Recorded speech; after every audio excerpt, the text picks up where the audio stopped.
네, 안녕하세요. 저는 삼성 SDS의 양지언 기술사입니다.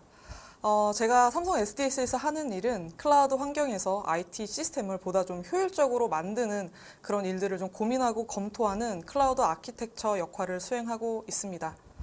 네, 그러면 오늘은 과연 어떤 얘기를 할 건지 한번 얘기를 나눠보도록 하겠습니다. 자, 오늘은 클라우드 서비스의 기본적인 구조에 대해서 말씀을 드리려고 하는데요. 어떤 순서대로 말씀을 드릴지 한번 소개를 드려보도록 하겠습니다. 처음부터 클라우드 서비스의 기본적인 구조를 말씀드리면 너무 좀 어려울 것 같아서 클라우드 서비스의 기본적인 개념들을 좀 알아보고, 그리고 우리들이 많이 사용하고 있는 특정한 클라우드 서비스를 살짝 엿보면서 개념들을 소개해 드리려고 하는데요. 근데 클라우드 서비스 안에서 표현하는 그런 용어들이 좀 어렵다 보니까 간단한 일상생활에서의 비유를 들어서 좀 더 용어를 좀 친숙하게 만들어 나가는 과정으로 설명을 드리고 실제 클라우드 서비스의 내용을 직접 보도록 하겠습니다. 네, 지난 시간에서 그 챗 GPT라고 하는 AI 서비스를 소개해 주셨는데요. 챗 GPT를 활용해서 클라우드 서비스가 과연 무엇인지 한번 잠깐 알아보는 시간을 가져보도록 하겠습니다. 제가 클라우드 서비스를 직접 설명드리기 전에 챗 GPT는 뭐라고 설명하는지 한번 볼게요. 처음에는 너의 이름은 뭐니? 라고 물어봤더니 저는 챗 GPT예요 라고 대답을 했어요. 그 다음에 우리가 지금 배워야 할 클라우드 서비스가 뭐니? 라고 하니까 여기 보시는 것처럼 클라우드 서비스는 인터넷을 통해서 제공되는 컴퓨터 기술 서비스예요 라고 블라블라 뭐라고 얘기를 많이 해주고 있어요. 그 다음에 어떤 클라우드 서비스가 있니? 그랬더니 줄줄줄 뭐 인프라스트럭처 서비스, 뭐 플랫폼 서비스 여러 가지를 지금 얘기를 나누고 있는데요. 제가 좀 더 궁금해한 점은 실제 우리가 클라우드 서비스를 이용을 하려고 하는데 실제 사람들은 어떠한 클라우드 서비스를 사용하고 있는지 좀 궁금했어요. 그래서 대표적으로 사용하는 서비스가 뭐가 있는지 궁금해서 지금 보여드리고 있는 것처럼 뭐 AWS, 뭐 마이크로소프트 애저, 구글 클라우드 플랫폼 등등 여러 가지 서비스들을 소개해주고 있어요. 그럼 마지막으로 한국에서는 어떠한 클라우드 서비스를 많이 사용하니? 라고 물어봤더니 챗 GPT가 뭐 네이버, 그리고 카카오 아이 채널, 뭐 KT 클라우드 등등을 얘기해주고 있네요. 여기서 보는 것처럼 클라우드 서비스가 위에서 챗 GPT가 얘기해 줬지만 약간은 좀 컴퓨팅 기술 서비스다라고 약간은 좀 어렵게 받아들여질 것 같아서 간단한 비유를 통해서 클라우드 서비스의 개념을 살펴보도록 하겠습니다. 여러분들이 만약에 비행기를 타고 해외여행을 간다라고 가정을 해볼게요. 그때 여러분들의 부모님이나 아니면 여러분들이 렌트카 회사에서 자동차를 빌려서 해외여행을 간다라고 했을 때 실제로 차가 필요한 경우에 차를 구매하는 경우는 없을 거예요. 렌트카 회사에서 내가 필요한 차의 사양에 맞게 필요한 기간만큼 차를 빌려서 아마 여행을 떠나시게 될 건데요. 그때 내가 빌린 차의 스펙과 기간에 따라서 사용한 만큼 비용을 지불하면 언제든지 내가 필요한 자동차 자원을 빌릴 수가 있어요. 이것처럼 여러분들께서도 만약에 www. 뭐라고 시작하는 IT 시스템을 하나 만든다라고 가정을 했을 때 여러분들도 그럴 때 필요한 서버 자원이라든가 뭔가 데이터를 저장하기 위한 저장소를 구매하는 게 아니고 이미 다른 사람이 구축해 놓은 클라우드 서비스를 활용해서 거기서 대여를 해서 사용할 수가 있어요. 데이터를 저장하기 위해서는 뭐 데이터베이스를 빌린다거나 고사양의 PC가 필요한 경우에는 서버 자원을 빌린다거나 이런 식으로 해서 이미 클라우드 서비스가 만들어 놓은 하에서 여러분들이 필요한 자원을 빌릴 수가 있어요. 그때 여러분들은 차를 렌트했던 것처럼 똑같이 사용한 만큼 비용을 지불하고 우리가 원하는 자원을 빌려서 원하는 IT 시스템을 구축할 수가 있습니다. 바로 클라우드 서비스가 이처럼 약간은 비약될지 모르겠지만 클라우드 서비스라고 하는 것은 필요한 자원을 남들한테 대여를 해주는 그런 서비스를 제공해주는 회사다라고 이해하시면 될 것 같아요. 그러면 우리가 클라우드 서비스 계속 말씀을 드리고 있는데 글로벌 시장에서 얼만큼 많은 사람들이 어떠한 클라우드 서비스를 사용하고 있는지 한번 볼게요. 클라우드 서비스가 글로벌 시장에서는 아마존이라고 하는 회사에서 AWS라고 하는 이름으로 클라우드 서비스가 대표적으로 많이 사용하고 있어요. AWS는 아마존 웹 서비스의 약자이고요. 그 다음에 마이크로 서비스에서 나온 애저, GCP에서 나온 구글에서 나온 GCP라고 하는 클라우드 서비스를 많이 사용하고 있습니다. 그럼 과연 국내에서는 어떻게 사용하고 있을까요? 국내에서도 역시 아마존에서 만든 AWS라고 하는 클라우드 서비스를 많이 사용하고 있는 것을 볼 수가 있어요. 그래서 클라우드 서비스의 기본적인 구조를 알아보기에 앞서서 왜 이런 시장 점유율을 말씀드리려 하냐면, 클라우드 서비스는 사실 내부적인 구조는 매우 비슷해요. 그 안에 어떠한 회사가 주체가 돼서 서비스를 하느냐에 따라 다르기 때문에 보통 일반적으로 많이 사용하고 있는 AWS, 아마존에서 만든 AWS 클라우드 서비스를 기준으로 해서 설명을 드리려고 합니다. 그래서 많이 사용하고 있는 AWS 서비스를 살짝만 엿보고 이게 얼만큼 어려운지, 얼만큼 광범위하게 사용하고 있는지 살짝 바라보도록 하겠습니다. 네, AWS 클라우드는 전 세계에 31개의 지역에서 운영하고 있어요. 현재 23년도 6월 기준이고요. 굉장히 많은 곳에서 전 세계에서 지금 AWS 클라우드 서비스를 제공해주고 있습니다. 자세히 보시면 여기 한국도 포함되어 있는 것을 볼 수가 있습니다. 지금 현재는 지금 23년 6월 기준으로는 31개 지역에서 글로벌하게 서비스를 하고 있지만 추후에 계속 증가하는 추세로 확장 운영하고 있습니다. 네, 이런 리전은 잘 보시면 서울 리전을 가장 친숙하기 때문에 한번 살펴볼게요. 서울 리전이라고 하는 곳에 AWS가 데이터 센터들이 있는 물리적 위치를 리전이라고 하는데, 이 서울이라고 하는 물리적 위치에다가 우리가 대여해서 사용할 수 있는 서버 자원이라든가 스토리지라든가 데이터베이스라든가 등등 여러 가지 자원을 가져다 놓고 서비스를 해주고 있습니다. 여기 보시는 바와 같이 2016년도에 런칭한 걸 볼 수가 있네요. 2016년도에 AWS는 서울 지역에서, 즉 서울 리전에서 서비스를 해주고 있는 것을 볼 수 있습니다. 그런데 리전이라고 하는 물리적인 지역 내에는 사실 물리적으로 더 분리가 되어 있어요. 어떻게 분리가 되어 있냐면, 서울 리전과 같은 경우에는 여기 4개의 열로 행으로 되어 있는데요. 4개의 행으로 분리가 되어 있는데 바로 가용 영역이라고 하는 개념으로 하나를 더 분리를 해놓고 있어요. 왜냐하면 서울이라고 하는 지역 하나에만 뭔가 클라우드 서비스를 제공했을 때 우리가 예상하지 못한 태풍이나 홍수, 정전으로 인해서 뭔가 우리가 기대했던 IT 서비스를 제공하지 못하는 경우가 있을 수 있기 때문에 리전 안에 여러 개의 가용 영역을 분리해서 하나의 가용 영역이 뭔가 문제가 생기더라도 다른 가용 영역에서 IT 서비스를 지속할 수 있도록 제공해 주기 위해서 하나의 서울 리전 안에 4개의 여기에서는 4개의 가용 영역으로 분리해서 여러 개의 물리적으로 떨어져 있는 곳에서 가용 영역이 위치하고 서비스를 대여해서 사용할 수 있다라는 걸 볼 수가 있습니다. AWS에서 보면 지금 서울 리전을 다른 말로 AP 노스이스트 2라고 하는 이름으로도 표현을 해요. AP라고 하는 거는 아시아 퍼시픽, 그리고 노스이스트 북동쪽에 있는 두 번째로 만들어진 리전이기 때문에 서울 리전은 AP 노스이스트 2라고 하는 이름으로 표현을 해주고 있는데요. 사실 AP 노스이스트 1도 있어요. 그것은 일본에 있는 도쿄 리전이라는 게 있는데 가장 먼저 생성되어 있는 순서대로 여기 넘버링이 되고 있다는 거 재미삼아 알고 계시면 좋을 것 같고요. 가용 영역 뒤에 가용 영역을 구분하기 위해서는 서울 리전 AP 노스이스트 2의 A, 그 다음에 AP 노스이스트 2B 이런 식으로 A, B, C, D 알파벳을 붙여서 가용 영역을 4개로 분리하고 있습니다. 참고로 가용 영역은 그 리전마다 서로 개수가 다르게 되어 있어요. 그래서 좀 더 가용 영역이 뭔가 약간 와닿지 않을 수 있을 것 같아서 우리나라 지도에 살짝 대입해서 그려봤어요. 그래서 서울이라고 하는 지역에 리전이라고 하는 곳에는 4개의 가용 영역이 있는데 이렇게 서울 수도권을 중심으로 어딘지는 아직 공식적으로 모르지만 데이터 센터들이 A, B, C, D 이렇게 해서 4가지 지역으로 분리가 되어 있는 새로 운영이 되고 있다라고 하는 거고, 우리는 AWS를 만약에 활용하게 된다면 A, B, C, D 중에 원하는 것들을 여러 개를 골라서 사용할 수 있습니다. 근데 조금 전에 가용 영역이니 리전이니 이런 약간은 생소한 용어들을 말씀을 드렸는데, 이처럼 클라우드 서비스의 기본적인 구조를 알기 위해서는 여러 가지 처음 들어보는 용어들을 접하셔야 될 수밖에 없어요. 그래서 이런 용어들을 조금 좀 편하게 친숙하게 만들기 위해서 일상생활에서 여러분들이 바로 채택할 수 있는 내용으로 비유를 드려보도록 할게요.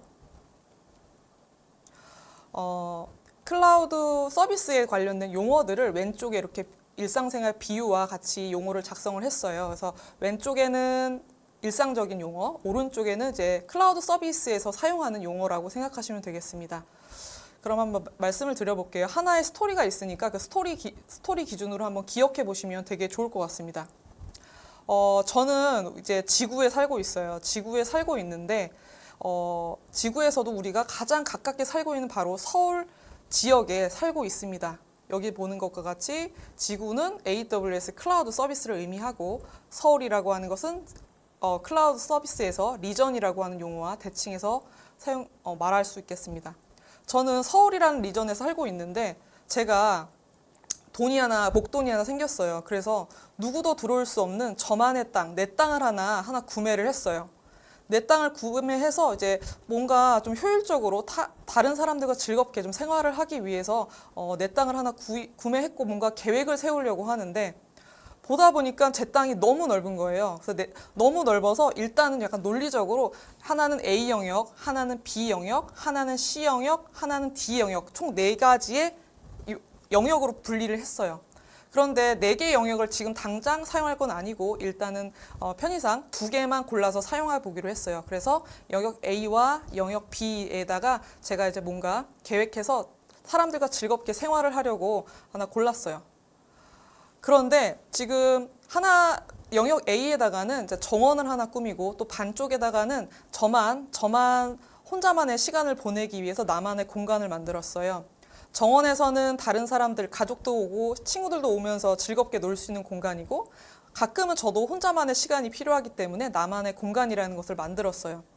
근데 전 또 한 가지 문제가 걱정이 굉장히 많아요. 이렇게 영역 A에다가 정원과 나만의 공간을 꾸몄는데 혹시 뭐 화재가 난다거나 뭐 태풍이 있다거나 홍수가 있다거나 해서 정원이나 나만의 공간을 사용할 수 없는 상황이 있을 것 같아서 영역 B에다가도 똑같이 만들어 놨어요.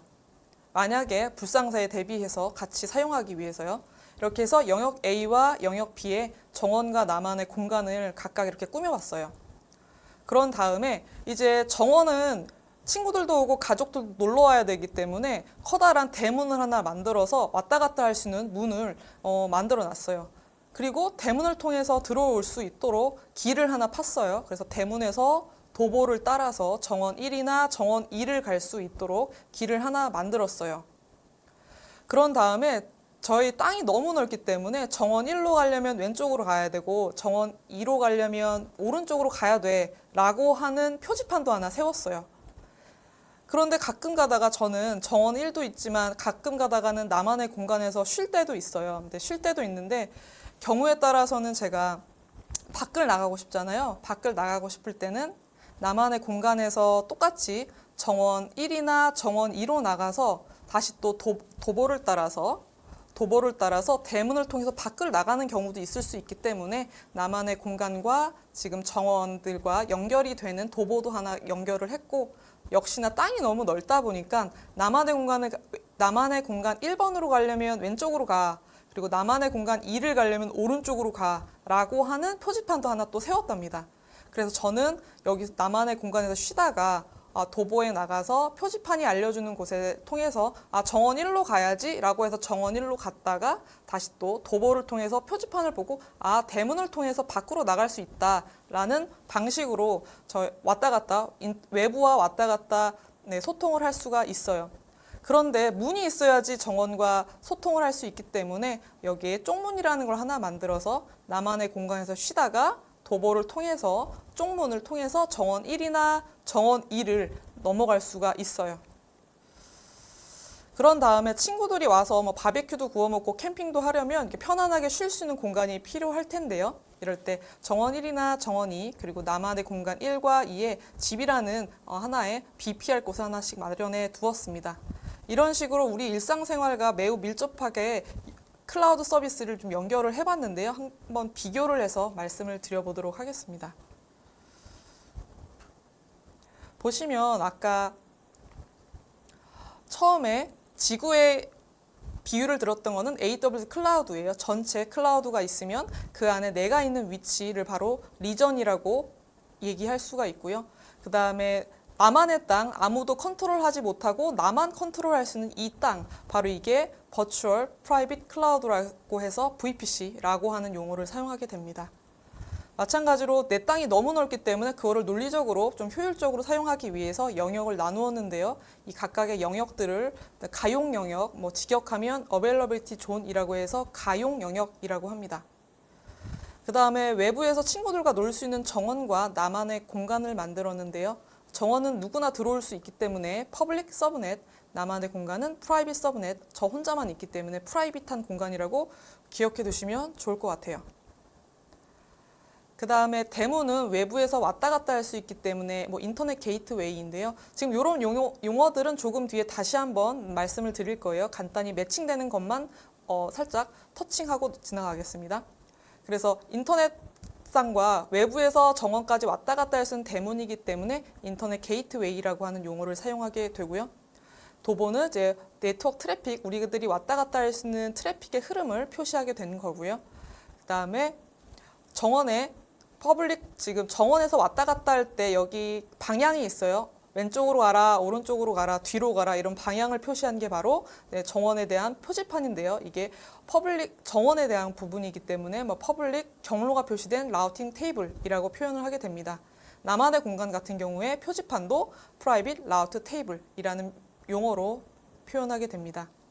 쪽문이라는 것은 나트 게이트웨이라고 하는 용어로 표현하게 되고요. 집이라고 하는 거는 여기서는 고사양의 컴퓨팅 자원이라고 표현하겠지만 이따가 다시 한번 설명을 드리도록 하겠습니다. 이렇게 해서 실제 일상생활과 비유했던 이런 모습을 클라우드 환경에서 그림을 그렸을 때는 이런 환경으로 똑같이 그림을 그릴 수가 있어요. 그래서 여기 서울 리전에 내 땅에 VPC를 하나 만들고 그리고 여러 개의 가용 영역 중에서 A 영역과 여기 C 영역에 대해서 선택을 해서 내 자원들을 배치를 하려고 하는데 외부에서 왔다 갔다 할 수 있도록 인터넷 게이트웨이를 만들고 그리고 외부에서 왔다 갔다 할 수 있는 공간인 퍼블릭 서브넷을 2개 이렇게 만들고 그리고 나만 들어갈 수 있는 프라이빗 서브넷 공간인 지금 나만의 공간을 하나, 둘 이렇게 2개 만들었고요. 각각 경로를 알려줄 수 있는 라우팅 테이블을 이렇게 만들었습니다. 그럼 이렇게 간단하게 클라우드 서비스의 용어들을 일상생활에 비유해서 설명을 드렸었는데요. 그럼 실제 우리가 AWS라고 하는 클라우드 서비스를 사용하게 됐을 때 어떻게 클라우드를 사용하게 될지 한번 직접 그림을 통해서 똑같이 설명을 드려보도록 하겠습니다. 여러분들께서 IT 서비스를 만드신다라고 가정을 했을 때 우선은 AWS를 만든다고 가정하고 보고 이제 리전을 선택하게 될 거예요. 근데 물리적으로 가까울수록 훨씬 빠른 속도를 낼 수 있기 때문에 현재 우리가 유럽에 살고 있거나 미국에 살고 있지 않은 이상 서울이 가장 가깝기 때문에 보다 빠른 속도를 원하는 그런 IT 서비스를 제공하기 위해서 서울 리전을 선택해서 자원을 대여할 거예요. 실제 AWS의 콘솔 같은 AWS 사이트를 한번 들어가 보셔서 회원가입을 하시고 로그인을 하시면 여러분들이 사용할 수 있는 여러 개의 리전 목록들이 나오게 됩니다. 홍콩도 있고 자카르타, 뭄바이, 오사카, 서울, 싱가포르 여러 가지가 있고요. 실제 일반적으로는 물리적으로 가장 가까운 곳에서 IT 서비스를 제공하는 게 통상적인 방식입니다. 자, 이렇게 서울 리전이다라고 하는 곳에서 이제 IT 서비스를 하겠다라고 가정을 했다면 여러분들께서 이제 남이 컨트롤할 수 없게 남이 함부로 들어올 수 없도록 내 땅을 하나 만들어야 될 텐데요. 그 내 땅이 바로 이제 VPC입니다. Virtual Private Cloud라고 하는데요. 하나의 리전, 즉 서울 리전 안에서 논리적으로 격리된 나만의 공간, 내 땅이라고 보실 수 있겠습니다. 가끔 가다가 여러분들께서 만약에 뭔가 IT 공부를 많이 하셔가지고 글로벌 서비스를 하는 뭔가 앱이라든가 웹사이트를 하나 만들게 됐을 때는 이것처럼 서울 리전도 있고 홍콩 리전, 파리 리전 여러 가지의 글로벌 서비스를 위해서 여러 개의 리전을 선택하셔가지고 구성하실 수도 있습니다. 하지만 저희는 지금 간단하게 개념을 배우는 단계이기 때문에 서울 리전 하나만 선택해서 클라우드 서비스를 구축해 보도록 하겠습니다. 이것처럼 방금 아까 보셨던 것처럼 이렇게 리전 내에서 물리적으로 분리된 데이터 센터가 있다라고 말씀을 드렸어요. 왜냐하면 하나의 리전으로는 뭔가 장애가 발생할 수 있기 때문에 그 장애를 방지하기 위해서 리전 안에는 보시는 것처럼 여러 개의 데이터 센터들이 있어요. 그거를 4개로 분리해놨고 그걸 가용 영역이라고 합니다. 서울 리전에는 총 4개의 가용 영역이 있는데요. 그림과 같이 저는 A와 C라고 하는 가용 영역을 선택해서 IT 서비스를 구축해 보도록 하겠습니다. 그래서 내 땅을 하나, VPC라고 하는 내 땅을 하나 만들었고 여기에 A 영역과 C 영역을 선택해서 뭔가 효율적인 시스템을 만들어 보도록 하겠습니다.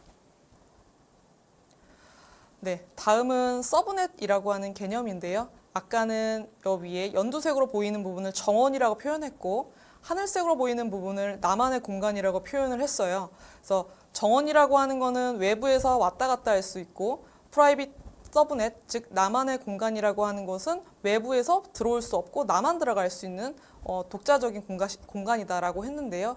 여기 퍼블릭 서브넷이라고 했는데 격리되어 있는 VPC 안에 있는 이 서브넷은 바로 VPC를 좀 더 작은 논리적인 단위로 분할한 작은 네트워크이다라고 이해하시면 좋을 것 같아요. VPC 하나가 너무 크니까 이거를 뭔가 용도에 따라서 논리적으로 분할했다라고 생각을 하시면 될 것 같습니다. 그래서 퍼블릭 서브넷이라고 하는 것은 오른쪽에 설명이 되어 있는 것처럼 외부에서 직접적으로 접근이 가능한 작은 네트워크예요. 그래서 대문을 통해서 아까 말씀드렸던 것처럼 비유를 통해 드렸던 것처럼 대문을 통해서 왔다 갔다 할 수가 있어요. 반면에 프라이빗 서브넷 같은 경우는 외부에서는 접근이 불가능한 작은 네트워크예요. 그래서 나중에 클라우드 서비스 안에서 IT 서비스를 구축하실 때 아주 중요한 데이터나 데이터나 개인 정보가 포함되어 있는 정보들은 중요하게 관리되어야 되는 부분은 바로 이 프라이빗 서브넷 공간에 배치를 시키게 됩니다. 이번에는 문에 대해서 좀 알아볼게요. 어려운 말로 이렇게 게이트웨이라고 표현이 되어 있는데 간단하게는 통로라고 생각하시면 좋을 것 같습니다. 외부와 연결을 하기 위해서는 무조건 통로가 필요합니다. 이럴 때 크게 2가지 통로가 필요한데요. 첫 번째는 인터넷 게이트웨이, 두 번째는 나트 게이트웨이입니다. 인터넷 게이트웨이는 아까 비유에 들었던 것처럼 대문에 해당하고요. 나트 게이트웨이는 쪽문에 해당하게 됩니다.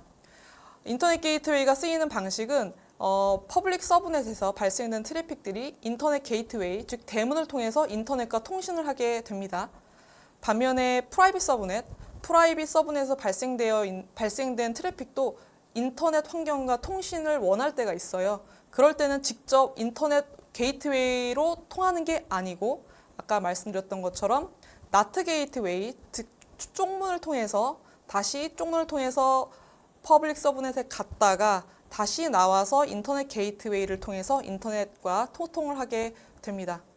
정리를 하게 되면 인터넷 게이트웨이는 외부 인터넷과 연결이 가능하도록 만들어주는 통로 게이트웨이이고요. 나트 게이트웨이는 이제 프라이빗 서브넷, 여기 나만의 공간에서 발생되는 트래픽이 있을 때 그 트래픽을 이제 외부와 연결해 주기 위한 하나의 경유 통로다라고 생각해 주시면 좋을 것 같습니다. 이번에 설명드려야 될 부분은 라우트 테이블입니다. 라우트 테이블은 말 그대로 경로가 저장되어 있는 표라고 직역해서 말씀드릴 수 있을 것 같은데요. 어디로 가고자 라고 할 때 어디로 가야 될지 방향을 알려주고 있는 표라고 보시면 되겠습니다. 테이블이죠. 그래서 어떤 요청이 들어왔을 때 만약에 인터넷으로 가려고 한다면 인터넷으로 가려고 하면 인터넷 게이트웨이로 가야 돼 라고 해서 그 길을 알려주게 됩니다. 만약에 퍼블릭 서브넷 1번으로 가려고 하는데 어떻게 가야 되지? 그러면 왼쪽으로 가라고 해서 여기에 퍼블릭 라우트 테이블에는 그런 가고자 하는 곳에 대한 방향, 주소지가 다 작성이 되어 있습니다. 그래서 퍼블릭 라우트 테이블은 여기 보시는 것처럼 퍼블릭 서브넷에서 발생되는 트래픽 경로를 모두 다 저장되어 있는 테이블입니다. 그래서 어떤 트래픽이 발생하든지 퍼블릭 라우트 테이블을 보면 어디로 가야 될지 알게 됩니다. 반면에 아래에 있는 프라이빗 라우트 테이블은 프라이빗 서브넷, 즉 나만의 공간에서 뭔가 필요로 하게 됐을 때, 트래픽이 발생됐을 때 프라이빗 라우트 테이블을 보고 만약에 인터넷으로 가야 돼 라고 물어봤을 때는 인터넷으로 가려고 하면 바로 인터넷 게이트웨이를 못 가고 나트 게이트웨이를 통해서만 갈 수 있어 라고 대답을 해줘요. 그러면 프라이빗 서브넷에 있는 트래픽은 프라이빗 라우트 테이블이 알려준 대로 나트 게이트웨이를 통해서 다시 나트 게이트웨이를 통해서 나와서 퍼블릭 라우트 테이블이 알려준 대로 인터넷 게이트웨이를 통해서 인터넷 방향으로 향하게 됩니다. 이렇게 가고자 하는 방향에 대한 경로를 알려주는 바로 테이블이 라우트 테이블 또는 라우팅 테이블이라고 합니다. 네, 마지막으로는 이제 클라우드 서비스를 통해서 IT 서비스를 만들려고 할 때 가장 중요한 게 기본적인 배치는 다 됐어요. 리전, VPC, 내 땅, 그리고 영역, 가용 영역, 그리고 지금 정원에 해당하는 퍼블릭 서브넷, 그리고 나만의 공간에 해당하는 프라이빗 서브넷까지 다 세팅을 했어요. 경로도 다 세팅을 했어요. 다 설정을 해놨는데 그러면 실제 어떤 서비스를 할지에 따라서 중요한 데이터는 프라이빗 서브넷에 배치를 하게 되고 중요하지 않거나 그냥 단순히 거쳐가는 그런 용도의 임시용 그런 서버일 경우에는 이렇게 퍼블릭 서브넷이라는 곳에 위치를 시키게 됩니다. 그러면 일반적으로 AWS에서 많이 사용하게 되는 서버 자원으로는 EC2라고 하는 서비스가 있는데요. EC2는 엘라스틱 컴퓨트 클라우드라고 해서 여기 C가 두 개 있죠. C가 두 개라서 C2, 즉 EC2라고 하는 이름으로 편하게 부르게 됩니다. 여기 작성되어 있는 거로는 서버용 컴퓨터를 원격에서 사용할 수 있는 컴퓨팅 자원이다라고 되어 있는데 편하게는 그냥 고사양 컴퓨팅 자원이다라고 얘기하면 될 것 같아요. 집에 있는 PC보다 훨씬 더 많은 CPU와 메모리와 심지어 GPU까지 포함해가지고 내가 원하는 서비스를 하기 위해서 고사양 스펙이 담겨 있는 컴퓨터다라고 생각하시면 좋을 것 같습니다. 그래서 그 컴퓨터가 중요한 일이거나 보안적으로 긴밀하거나 민감한 정보가 포함되어 있을 때는 프라이빗 서브넷에 위치시켜야 된다라는 것으로 이렇게 클라우드 서비스를 활용해서 IT 시스템을 구축할 수가 있게 됩니다. 지금 보시는 이 구성도가 바로 대부분 얘기하는 클라우드 아키텍처라고 얘기를 해요. 클라우드 설계서라고 보시면 되겠습니다. 이 그림을 대략적으로 보면 이 사람은 어느 리전에서 IT 서비스를 제공해주고 있고 영역은 무엇으로 했고 자원은 어떻게 구성을 했구나라는 이런 설계서를 보고 대략적으로 어떤 서비스인지 어떤 수준의 서비스인지를 파악할 수가 있습니다. 최종적으로는 아까 일상생활과 비교해서 여러분들께 클라우드 서비스의 구조에 대해서 간단하게 알아봤는데요. 한번 정리를 해보자면 클라우드 서비스를 활용해서 이와 같은 아키텍처를 그려야 하는 게 기본적으로 필수사항입니다. 그렇지 않으면 여러분들이 어떠한 IT 서비스를 제공해야 될지 그 사전에 설계서가 완전해야지 그 상태들을 보고 이제 클라우드 환경에서 구축을 할 수 있기 때문에 이런 아키텍처를 그리는 게 매우 중요한데요. 기본적인 구조는 다음과 같다라고 정리할 수 있겠습니다. 하나의 가장 가까운 물리적인 리전을 선택하고 그 안에서 VPC를 만들고 VPC에 원하는 영역을 선택하게 됩니다. 일반적으로는 2개 또는 3개의 가용 영역을 선택하게 됩니다. 그리고 그 안에서 외부에서 접근하는 경우에는 퍼블릭 서브넷을 만들게 되고 그 다음에 프라이빗 서브넷에서는 외부에서 직접적인 접근이 불가능하기 때문에 기본적으로 거의 프라이빗 서브넷은 만드는 게 일반적인 방식입니다. 그리고 외부와의 소통을 위해서 인터넷 게이트웨이는 반드시 필요하고요. 프라이빗 서브넷에서 발생되는 트래픽에 대해서 인터넷과 소통을 하기 위한 수단으로 나트 게이트웨이를 통해서 인터넷 게이트웨이를 거쳐서 인터넷과 통신을 하게 됩니다. 그리고 중간에 라우팅 테이블을 만들어서 발생하는 트래픽이 어디로 가야 할지에 대해서 알려주는 수단으로 라우팅 테이블을 만들게 됩니다. 그리고 여러분들이 뭐 여기에 뭐 EC2를 만들거나 DB를 만들거나 스토리지를 만들거나 그 외에 뭐 서비스를 만들 때 여기 상에서 필요한 자원들을 대여해서 클라우드 서비스를 활용한 IT 서비스를 만들어 나갈 수 있게 되겠습니다.